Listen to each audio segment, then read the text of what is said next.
한 주일 동안 건강하셨습니까? 여러분의 건강지킴이 TV 닥터 인사이드 박동원입니다. 주변에 유방암으로 치료를 받고 계신 분들이 굉장히 많으십니다. 궁금한 점도 많으실 테고 또 불안하기도 하실 텐데, 그래서 저희들이 유방암에 관한 요점 사항들을 모아서 정리를 한번 해봤습니다. 오늘의 주제입니다.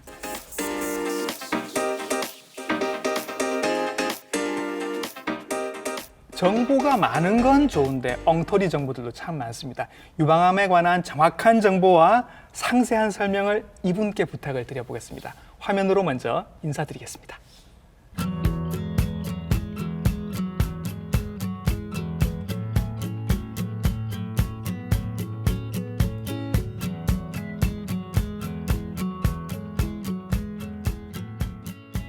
스튜디오로 모셨습니다. 외과 전문의 박은화 선생님이십니다. 선생님 안녕하세요. 안녕하세요. 네. 네, 유방외과 전문의 박은화입니다. 예, 반갑습니다. 예, 외모처럼 굉장히 친절하신 분입니다. 친절한 설명 오늘 부탁드리겠습니다. 네. 한간에 너무너무 유방암에 관한 떠도는 소문들이 많아서 이게 맞는지 틀린 건지부터 좀 확인을 해보고 싶어서요. 이런 질문들이 있습니다. 유방암이 유전적이라는 거는 사실 다들 알고 계신데, 그러면 가족 중에 유방암이 없다면 나는 안심을 해도 되는 건가요? 네, 그렇지는 않습니다. 그렇지 않아요. 네, 유방암의 발병 요인 중 네. 유전적인 요인은 한 5에서 10% 정도에 지나지 않습니다. 예. 대부분은 건강한 사람에게서 유방암이 발병하게 되는데요. 아하. 유전적인 요인 이외에도 환경이나 식이습관, 그런 여러 가지 다른 요인에 의해서 유방암이 발생할 수가 있습니다. 네. 하지만 유방암이 가족 중에 네. 있다면은 없는 분들보다는 조금 더 주의를 기울여야 되고 네. 발생률은 조금 올라갈 수는 있습니다. 가족 중에 환자가 없어도 얼마든지 생길 수 있습니다. 예, 맞습니다. 예, 예. 또 이런 질문. 피임약을 먹으면 유방암이 생긴다. 이거 어떻습니까? 네, 그런 질문도 많이 하시는데요. 예. 여성 호르몬이라고 하는 게 예. 유방암과 굉장히 밀접한 관련이 있습니다. 예. 그중에서도 에스트로겐이라는 호르몬은 유방과 굉장히 관련이 많은데요. 에스트로겐은 여성성을 지켜주는 굉장히 중요한 호르몬이긴 하지만 예. 또 유관의 증식을 발전을 시켜서 예. 유방암을 발생하게 하는데 예. 요인이 될 수가 있습니다. 예. 그런데 이게 이제 폐경 후의 여성분들 같은 경우에 예. 하게 되는 호르몬 치료, 폐경 후에 예. 여성 호르몬 드시는 분들. 그렇죠. 네네. 그런 분들 같은 경우에는 유방암의 발생 위험을 증가시킬 수가 있습니다. 심각하게 증가시키나요? 심각하진 않지만 예, 예. 조금 더 증가시키는 건 사실입니다. 그런데 이제 우리가 그 피임약으로 드시는 그 약 안에도 호르몬제가 들어있죠. 예, 들어있죠. 예. 하지만 젊은 여성들이 드시게 예. 되는 피임약, 특히 저용량의 경구 여성 호르몬제 같은 경우에는 유방암의 발생 위험을 증가시키지 않는 것으로 되어 있으니까 크게 걱정은 안 하셔도 될 것 같습니다. 지금 임신 출산으로 모유 수유를 하고 계시는 분들이 계신데, 모유 수유를 하면 유방암이 줄어든다, 예방이 된다라는 얘기도 있습니다. 네, 그거는 맞는 이야기입니다. 이건 맞아요? 네, 예. 모유 수유는 유방암의 위험성을 감소한다고 지금 알려져 있습니다. 예. 그래서 2013년도에 발표된 어떤 연구에서는 모유 수유를 했던 사람은 하지 않은 사람에 비해서 11% 정도 유방암 발생률이 낮다고 알려져 있습니다. 예. 다만 그 기간은 한 12개월 정도 꾸준히 지속을 해야지 그 효과가 있는 것으로 알려져 네. 있고요. 어쨌건 모유 수유는 유방암을 예방할 수 있는 하나의 인자로 알려져 있습니다. 그러면 이게 임신 출산을 하셔야 결국 모유 수유가 되는 건데, 요즘 결혼 안 하시거나 늦게 하시는 분들도 굉장히 많으니까. 예, 맞습니다. 심지어는 출산 안 하시는 분들도 계시고, 예. 이런 분들은 유방암의 확률이 조금 더 높아진다라고 봐도 되나요? 예, 맞습니다. 네네. 여성 호르몬에 노출되는 기간이 길어지게 되면은 유방암의 발생비율은 높아지게 되는데요. 네. 그래서 이른 초경이라든지 늦은 폐경, 첫 출산의 나이가 30세 이상이 된다든지 예. 아이를 적게 낳거나 안 낳는 분들은 아무래도 그렇지 않은 분들에 비해서는 조금 유방암의 위험률이 높아질 수 있습니다. 요즘 이제 여성들이 건강검진으로 유방암 검사를 받으시니까 네. 유방 촬영, 유방 엑스레이 촬영을 받으신단 말이죠. 이렇게 꽉 누릅니다. 네. 그러면 암이 퍼진다, 이런 얘기가 또 돕니다. 네. 예, 유방 엑스레이 촬영은 굉장히 좀 고통스러운 검사 중에 하나입니다. 아프다고 하시더라고요. 예, 굉장히 예. 아픕니다. 저도 좀 통증을 많이 느껴봤는데요. 예. 유방을 넣고 압착해서 찍기 때문에 예. 아픈 거는 사실이지만 네. 하지만 굉장히 중요하고 유용한 검사라고 예. 생각을 하셔야 됩니다.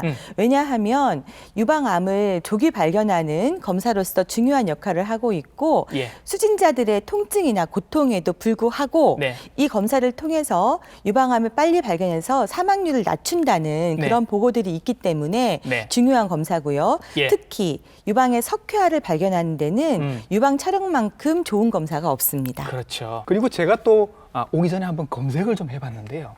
유방암 검색하면 제일 많이 나오는 게 음식 얘기입니다. 아, 예, 네. 그러니까 나는 이제부터 뭐는 끊었어요, 뭐는 안 먹어요, 뭐는 먹기 시작했어, 이런 얘기가 너무너무 많은데 이런 얘기를 선생님한테도 할 것 같단 말이죠. 네. 그러니까 어떤 얘기들이 많이 들어오는지, 그리고 어떤 얘기가 옳은 얘기인지 좀 정리를 해주시면 좋겠습니다. 네, 음식에 대한 얘기를 굉장히 많이들 네. 물어보시는데 이제 하나 오해가 되는 거는 육고기는 먹으면 안 된다. 그렇게 알고 그러니까 채식으로 바꾸신 분들이 네, 있어요. 채식으로 바꾸신 분들이 굉장히 예, 많습니다. 예. 그런데 그거는 우리 몸에 충분한 단백질 섭취가 있어야지 유방암이 만약에 걸리더라도 극복할 수 있는 예. 그런 자양분이 되는 거고요. 그리고 적절한 단백질은 괜찮습니다. 네. 아예 채식으로 바꾸실 필요는 없고요. 예. 그 부분이 하나의 오해가 될 수가 있겠고 예. 또 우유를 먹으면은 유방암이 잘 걸린다.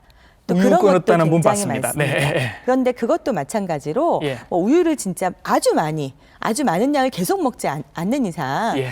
크게 유방암과는 관련이 없다고 우리가 네. 생각할 수가 있겠습니다. 예. 그리고 많은 건강식품들, 홍삼, 음. 요즘에 노니, 그리고 크릴 오일, 네. 또 뭐 브라질 너트 이런 거 많이들 어렵게 물어보시는데요. 구해서 드시는 분들도 있는데. 네, 맞습니다. 또 예. 버섯 종류, 뭐 차가버섯 이런 거 알래스카에서 막 가지고 와서 비쌀 것 네, 같은데. 막 그런 거 다려 먹고 예. 이제 하시는데요. 예.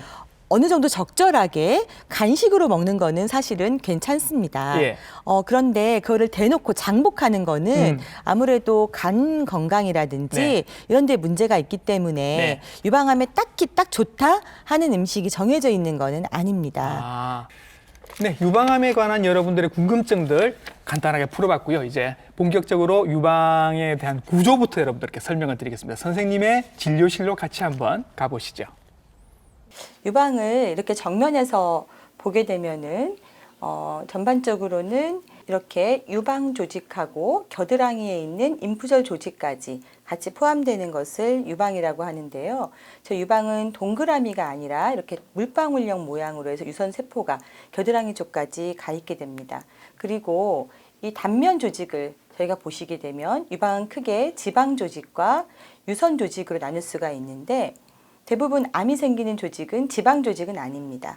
이쪽 유선 조직에 생기게 되는데 유선 조직은 크게 젖샘을 만들어지는 유선 소엽이 있고 그것이 운반되어 가는 유관이 있습니다. 그리고 유관이 마지막으로 만나는 유두가 있게 되겠죠. 그래서 이 중에서 암이 생기는 부분은 유선 소엽과 유관 두 군데가 많이 생기는데 그 중에서도 유관에서 가장 유방암이 호발하게 되겠습니다. 그래서 여기서 생기는 악성 종양을 저희가 유방암이라고 부르게 되는 겁니다. 네, 유방 속을 한번 보셨고요. 이제 어디쯤에 암이 생기는지도 설명을 해주셨습니다. 그러면 선생님, 누군가는 암이 생기고 누군가는 안 생깁니다. 네. 이유가 있는 거겠죠? 이유가 있죠. 네. 네. 아직까지 밝혀져 있는 거는 전부 다 밝혀져 있는 건 아니지만 현재까지 있는 거는 한 5에서 10% 정도는 유전적인 요인이 있는 유전성 유방암이 되겠고요. 처음에 이제 설명을 드렸고요. 네, 나머지 90%가 산발성으로 생기는 예. 네, 여러 가지 위험 인자들이 상호작용에 의해서 생겨나는 그런 산발성 유방암이 되겠습니다. 예. 네, 이거는 건강한 유방이 밖에 환경적인 요인에 의해서 유방암이 생긴다는 뜻인데 네. 네, 가장 많은 거는 아까 말씀드린 여성 호르몬. 여성 호르몬. 예, 에스트로겐이라는 호르몬이고요. 예. 또 방사선 노출, 네. 그리고 음식물 중에서 좀 고지방식 이런 것들이 문제가 되겠고 예. 또 알코올 섭취라든지 예. 그리고 흡연, 그리고 환경 호르몬 등이 유방암에 영향을 줄 수가 있습니다. 예. 그리고 여성 호르몬에 많이 노출되는 자녀가 없거나 네. 또 자녀를 늦게 낳거나 초경이 빠르거나 폐경이 느리거나 예. 할 경우에 그 수유를 하지 않은 여성 같은 경우에는 예. 유방암이 잘 생길 수가 있고요. 네. 난소암이나 자궁 내막암이 있는 경우에도 예. 유방암의 발병 요인이 높아질 수가 있습니다. 자, 그러면 이게 궁금하신 게 증상이 어떨까? 증상이 어떨까? 어디가 아프면 유방암일까? 이렇게 생각을 하시는데 이게 아픈 거랑은 관련이 없다고요. 네. 가장 유방 진료실을 찾아오시는 분 중에 호소하는 게 유방 통증입니다. 예. 혹시 유방 통증이 있으니까 유방암은 아닐까? 네. 며칠 잠을 못 잤다. 예. 이러고 오시긴 하는데 유방 통증은 유방암의 증상에서 조금 거리가 있습니다. 아하. 네. 유방 통증이 생기는 가장 흔한 원인은 보통 여성분들 호르몬 불균형. 첫 번째, 두 번째가 여러 가지 스트레스. 네. 스트레스 받을 때 나오는 호르몬들이 유방을 민감하게 만듭니다. 예. 그리고 세 번째가 카페인 섭취. 예. 요즘에 커피를 많이 드시죠? 드시니까. 또 커피뿐만 아니라 홍차, 녹차 이런 거에 들어있는 카페인 성분들이 유방을 예민하게 만들어가지고 아. 유방 통증을 일으키는 경우들이 있는데 예. 유방암 자체로는 통증이 그렇게 심하지는 않습니다. 그럼 제 가슴이 전이랑 다르게 조금 예민해지고 아파요 하면서 선생님 찾아오는데 그럼 암이 아니에요라고 여쭤보는데 선생님은 그럴 때는 오히려 조금 안심하신단 말이죠. 환자분들한테는 좀 안심을 시켜드리고 먼저 이제 통증이 있으니까 검사는 해봅니다. 하지만 거의 그 통증이 있는 분들 중에 예. 90% 이상은 거의 아무런 병변이 없는 경우가 더 많습니다. 자, 그러면 암은 통증이 없습니다. 그러면 선생님 뭐가 있나요? 가장 흔한 거는 예. 통증이 없는 멍울입니다. 통증이 없는 멍울. 안 아프게 뭐가 잡힌다는 얘기죠. 네, 맞습니다. 네네. 그리고 그게 가장 흔하지만 요즘에 또 많이 오는 경우들은 네. 유두에서 분비물이 있는 경우, 아하. 피가 섞인 분비물이 그리고 중요합니다. 예. 예. 그리고 또 뭐 이게 유방의 피부에 변화가 생기는 경우도 있다고 네, 그런 것 같습니다. 그 젖꼭지나 그 유두판에 습진이 오랫동안 없어지지 않고 있는 경우는 네. 파제시병이라고 예. 유방암과 유사한 그런 병변이 있거든요. 예. 그런 경우에도 있고 음. 또 암이 진행이 좀 오래될 경우에는 예. 안쪽에서 커지면서 피부를 잡아 당겨서 네. 피부가 움푹 들어가거나 이렇게 오돌도돌해지는 예. 그런 피부 변화가 일어날 예. 수도 있습니다. 예, 그래서 자주자주 보고 자주자주 만져보는 게 가장 중요하겠네요. 뭔가. 네, 본인이 가장 잘 아니까요. 네. 자주 들여다보는 것이 중요하다고 하겠습니다. 예, 또 만져볼 때도 또 이렇게 유방만 이렇게 체크를 하시는 게 아니라 조금 바깥쪽에 겨드랑이까지. 네, 그렇죠? 맞습니다. 예. 겨드랑이 쪽까지 예. 유방암이 전이가 된 경우에는 네.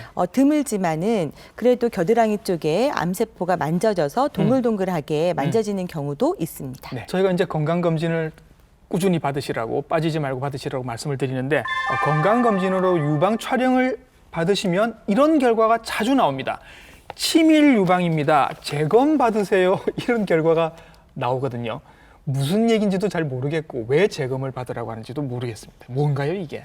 네, 치밀 유방은 질병은 아니고 네. 유방의 상태를 나타나는 건데요. 그래요? 네, 유방은 크게 형태를 유지하는 결합 조직, 예, 그리고 전반적으로 많은 부분을 차지하는 지방 조직, 예, 그리고 실질적으로 그 유방에서 젖이 만들어지고 운반되어지는 네. 유방 실질 조직으로 나눠집니다. 네. 그런데 유방에서 지방 조직은 검게 보이고요. 예. 엑스레이 촬영에서 예. 그 실질 조직은 하얗게 보이거든요. 예. 근데 그 하얗게 보이는 실질 조직이 예. 유방의 전체적으로 50% 이상을 넘게 되는 경우를 네. 저희가 치밀 유방이라고 부르는 겁니다. 아 이게 뭐 말이 조금 어려워져서 이제 네, 예. 그림을 보고 저희들이 좀 상세하게 설명을 드리겠습니다. 선생님의 진료실로 같이 들어가서 그림을 사진을 보면서 한번 설명을 들어보시죠. 이분은 평범한 50대 여성분이십니다.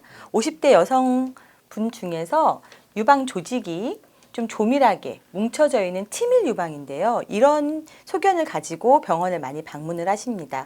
치밀 유방은 병명이 아닙니다. 진단명이 아니고 유방의 현재 상태를 나타내는 건데 이분 같은 경우는 정상적인 환자인데 유방의 음영이 검게 보이는 건 지방이고요. 하얗게 보이는 거는 유선을 나타내는 겁니다. 그래서 다른 사람보다 유선이 좀 풍부하다는 의미가 치밀 유방인 것이지 이 치밀 유방이 진단명, 즉 말해서 그 자체가 나쁜 건 아니라는 뜻입니다. 그래서 치밀 유방은 병은 아니고요. 이게 어떤 유방의 특성, 개개인의 특성을 나타내는 것이라고 생각하면 되겠습니다. 이 사진은 다양한 환자분들의 유방을 사진을 나타내는 건데 4명 다 다른 분입니다. 그런데 유방 실질 조직의 구성도에 따라서 저희가 치밀 유방의 정도를 나타내는 건데요. 지금 보시게 되면은 이분 같은 경우는 전체적으로 다 유선 조직 허연색 부분이 많이 없는 상태여서 이거는 지방형 유방이라고 저희가 부르고 이 환자도 정상적인 상태입니다. 하지만 유선 조직이 25% 이상 넘어가는 유방 같은 경우는 유선 조직이 빽빽하게 들어차 있기 때문에 비교적 젊은 환자분들한테 많고 폐경 환자가 됐다 하더라도 여성 호르몬제를 드시는 분들은 이렇게 유선 조직이 치밀하게 나타나는 치밀 유방이라고 부르는 겁니다. 그래서 이 치밀 유방 같은 경우에는 혹이 생길 경우에도 이 안에 허연색 음영으로 보이게 됩니다. 하얀색 음영으로. 그래서 조직이 치밀하게 조직이 많은 경우에는 혹이 가려져서 안 보일 수가 있습니다. 그렇기 때문에 추가적으로 초음파 검사 등을 통해서 유방 안에 병변이 있는지를 확인하는 과정이 필요합니다. 근데 왜 치밀 유방이 굳이 한국인들, 동양인들에게 많다고 얘기를 하는 건가요? 네, 서양인 같은 경우는 좀 유방의 크기는 크지만 네. 대부분 지방형 유방인 경우가 많고요. 그건 약간 인종의 차이인 것 같습니다. 한국인이나 아시아 쪽의 여성분들은 치밀 유방이 많고 지금 우리나라 2015년도에 조사를 한번 해봤는데요. 지금 40대 여성 같은 경우는 80%가 치밀 유방으로 되어 있습니다. 치밀 유방이 그냥 정상이다 이렇게 봐도 되겠군요. 네, 맞습니다. 네, 자 안심을 하시고요. 그 다음에 또 이런 결과 보신 분들이 계실 겁니다. 석회화라는 얘기가 나오거든요. 석회는 사실 돌입니다, 돌. 네. 이게 유방에도 생기는 건가요? 네, 맞습니다. 돌은 다른 인체 부분도 생기지만 유방에도 생겨납니다. 그래서 암과는 관련이 없는 양성석회가 사실은 대부분 80% 정도 이상을 차지하고 있고요. 그리고 암세포가 죽으면서 쌓여서 생겨나는 미세석회라는 부분도 일정 부분을 차지하고 있습니다. 네. 자, 양성석회 그리고 미세석회 이렇게 돌이 생기는데 모양이 조금 다른 것 같습니다. 어떤 얘기인지 또 선생님의 진료실로 찾아가서 사진으로 한번 설명을 들어보겠습니다. 저희가 검진으로 오시게 되면은 석회가 굉장히 많이 발견돼서 오십니다. 그 중에 90% 정도는 대부분 양성석회입니다. 이거는 지금 이 그림처럼 커다란 돌멩이, 우리 조약돌처럼 크고 둥글고 큰 하얀색 그런 덩어리로 돼가지고 이렇게 유방에 나타나게 됩니다. 하얀색으로. 이거는 유방 조직 내에 조개껍질 같은 칼슘 성분으로 된 석회질 성분이고요. 이건 다행히도 암과는 관련이 없는 착한 석회화가 되겠습니다. 이건 유방에 노폐물과 유즙 등이 쌓여가지고 생성이 되게 되고 생기는 원인은 나이가 들거나 유방에 염증이 생기거나 외상이 생기거나 밖에 이물질이 들어온다거나 해서 생기는 반응과 또 유방 양성 종양의 하나인 섬유성종이 퇴화되면서 발생한다고 생각하시면 됩니다. 그런데 반면에 미세석회화라고 그렇게 검진 결과에 나오는 것이 있습니다. 미세석회화는 앞에 봤던 크고 둥근 석회화랑 다르게 이렇게 가는 밀가루처럼 가는 모래 같은 성분의 그런 석회가 되겠습니다. 그래서 엑스레이를 보시게 되면 이런 식으로 하얗게 보이는데 이건 확대경을 통해서만 제대로 좀 볼 수 있을 정도로 아주 가늘고 고운 입자의 석회인데요. 이게 중요한 이유는 미세석회화는 유방암과 관련이 꽤 있거든요. 그래서 이런 경우는 꼭 빨리 전문가를 찾아가시거나 유방 전문 병원에 가셔서 상담을 받으시는 게 좋겠습니다. 말씀하신 걸 대충 들어보면 돌 덩어리는 괜찮다. 돌 가루가 위험할 수도 있다라는 말씀이신 거죠? 네, 맞습니다. 네, 돌 가루같이 1mm 이하에 굉장히 작게 생기는 미세석회화 같은 경우는 그 크기하고 분포하고 형태, 모양 이런 거를 봐서 저희가 암의 위험도를 예측할 수가 있습니다. 그리고 추가적으로 확대해가지고 자세히 들여다보기 위해서 확대 촬영이 필요하거나 또 정확한 결과를 위해서 조직 검사가 필요한 경우도 있겠습니다. 그래서 저런 이제 결과를 들으러 재검도 받으러 이렇게 그 산부인과 병원을 가시면 광고문 같은 게 이제 자주 보이는데 맘모톰이라는 게 있습니다, 선생님. 아, 네. 요거 워낙 많이 요즘 뭐 광고도 하시고 해서 이게 뭔지 설명을 좀 해주시면 좋을 것 같아요. 맘모톰은 양성혹. 그러니까 유방에 생기는 어떤 결절이나 물혹 같은 것을 제거하거나 조직 검사를 하는 기구의 이름입니다. 톰이라는 게 칼을 의미하는 건 거죠? 맘모톰은 어떤 특정 그 회사의 상품 이름입니다. 상품명이군요. 그래서 정확하게는 요즘에는 맘모톰이라는 명칭보다는 진공 흡입 유방 생검 기구라고 쓰는 것이 좀 더 정확한 용어가 되겠습니다. 그 이름은 못 외울 것 같은데. 그래서 요걸 해야 되는지도 여쭤보시는 분들이 계셔서 이거 어떻습니까?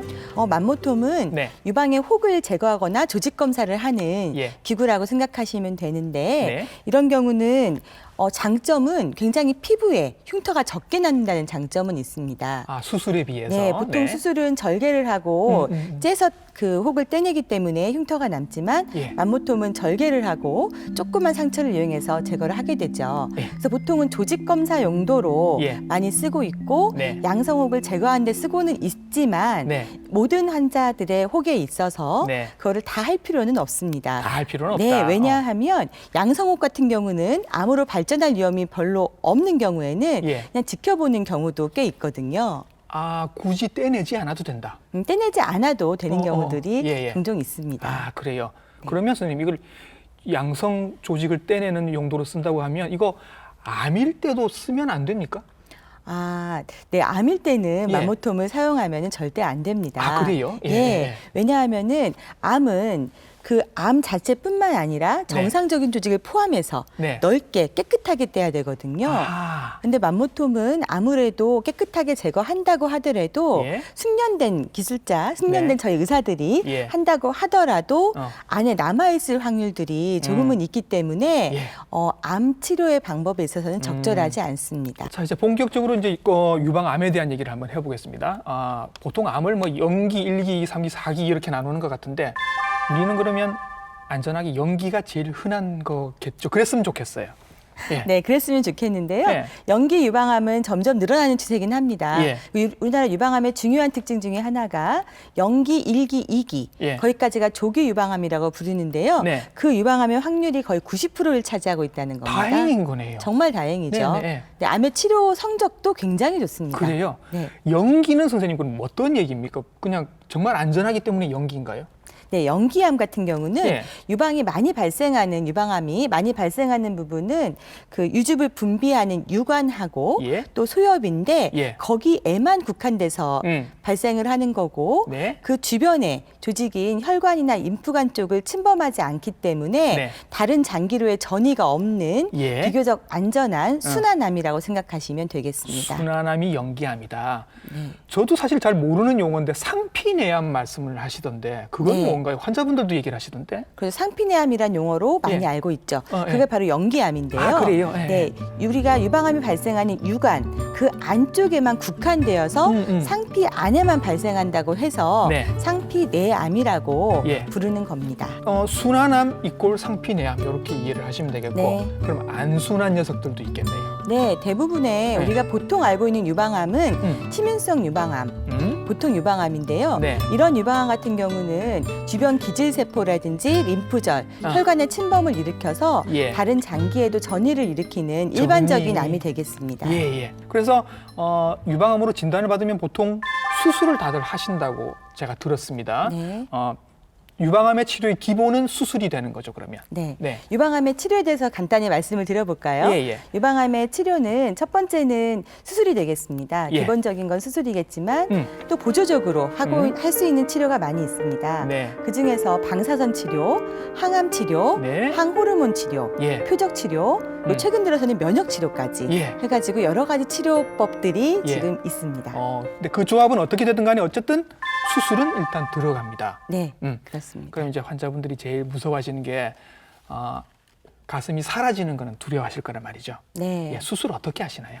보통 일반적으로 수술은 크게 두 가지로 나눌 수가 있는데요. 유방을 전체 절제하는 전절제술하고 유방을 자기 유방을 가지고 모양을 살리면서 하는 유방 보존 수술. 당연히 보존하는 쪽을 원하시겠죠. 네, 두 가지로 나눌 수가 있습니다. 예전에는 대부분을 유방 전절제 수술을 많이 했습니다. 하지만 최근에 몇십 년 전부터, 20년 전부터는요. 저희가 보존 수술이 굉장히 많이 늘어나서 현재는 전절제술 40%, 부분절제 수술, 즉 자신의 유방을 보존하면서 하는 수술을 60% 정도 하고 있습니다. 수술 전에 MRI나 초음파 등의 검사를 통해서 정확하게 위치하고 크기를 확인을 해서 유방 보존을 하는 경우들이 더 많이 일어나고 있습니다. 보존을 해도 일단 도려낸 부분이 있으면 모양이 조금 이렇게 바뀌거나 할 수 있으니까 바로 이렇게 좀 재건을 해서 모양의 차이가 없도록 그렇게 해 주시죠.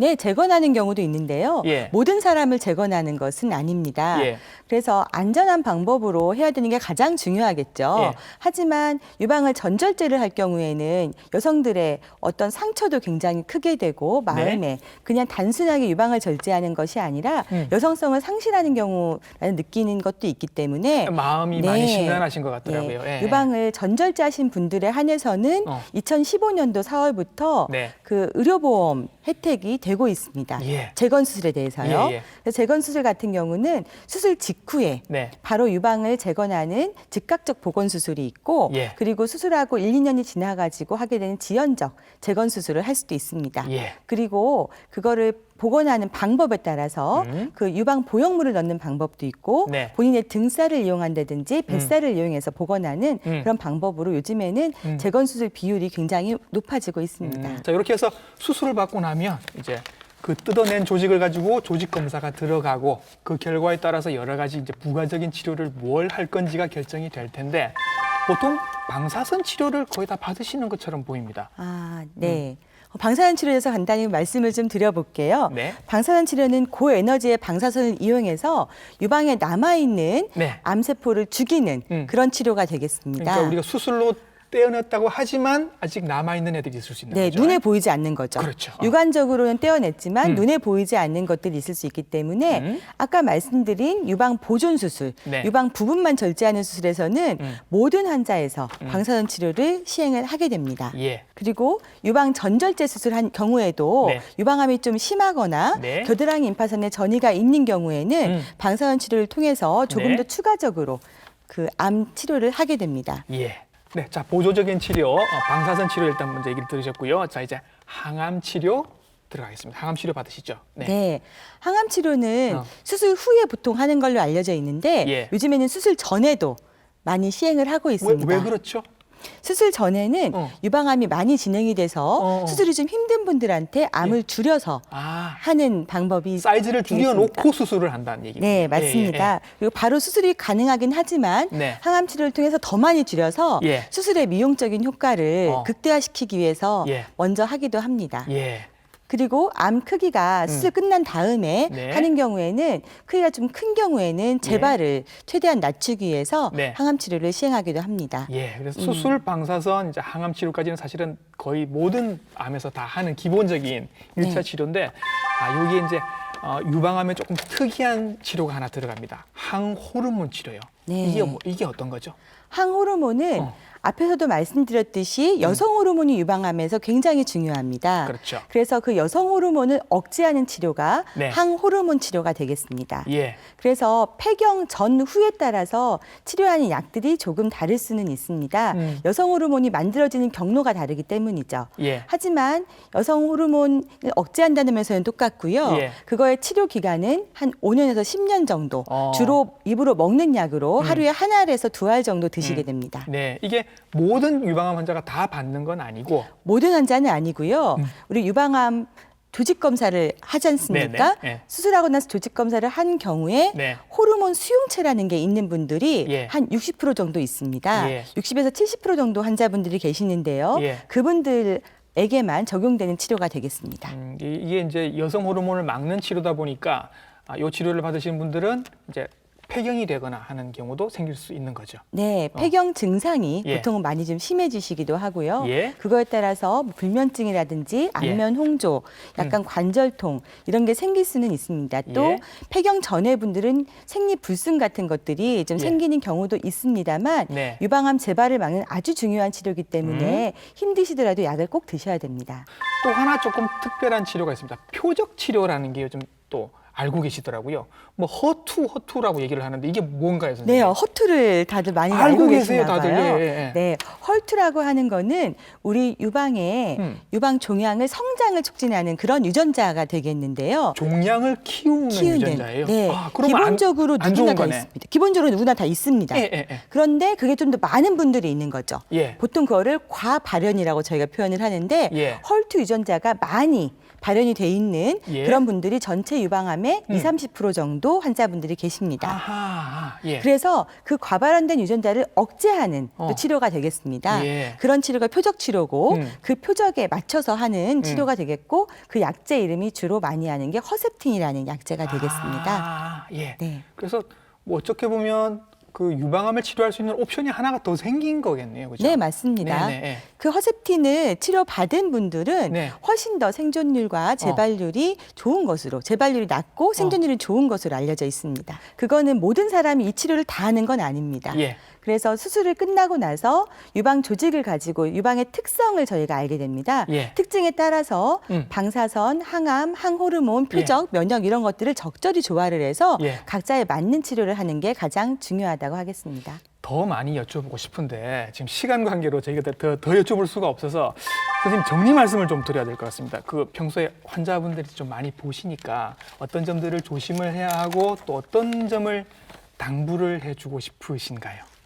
네, 우리 유방암 환자분들이 네. 여러 가지 치료를 다 하기 때문에 힘든 게 굉장히 많습니다. 네. 몸이 많이 좀 폐경 증상도 심하게 될 수가 있고요. 예. 부작용으로 손발 저림이라든지 네, 네. 불면증도 꽤 많이 있고 약간 예. 우울감에 빠지시는 경우도 있습니다. 예. 그렇지만은 제가 딱 말씀드리고 싶은 게 두 가지가 있는데요.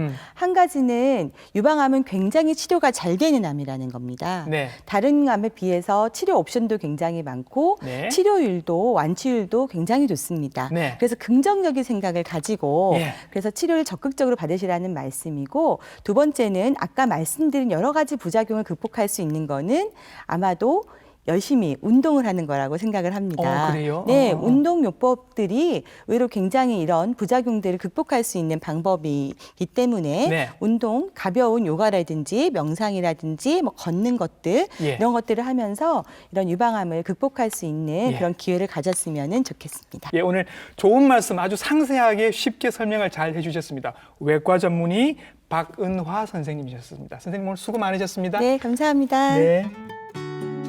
모르면 불안합니다. 공포 영화가 사실 그래서 무섭거든요. 알게 되면 덜 불안합니다. 여러분들의 불안함을 없애드리는 TV닥터가 되도록 노력하겠습니다. TV닥터 인사이드 다음 주에도 더 좋은 정보로 여러분들께 인사드리겠습니다. 시청해주신 여러분 감사합니다.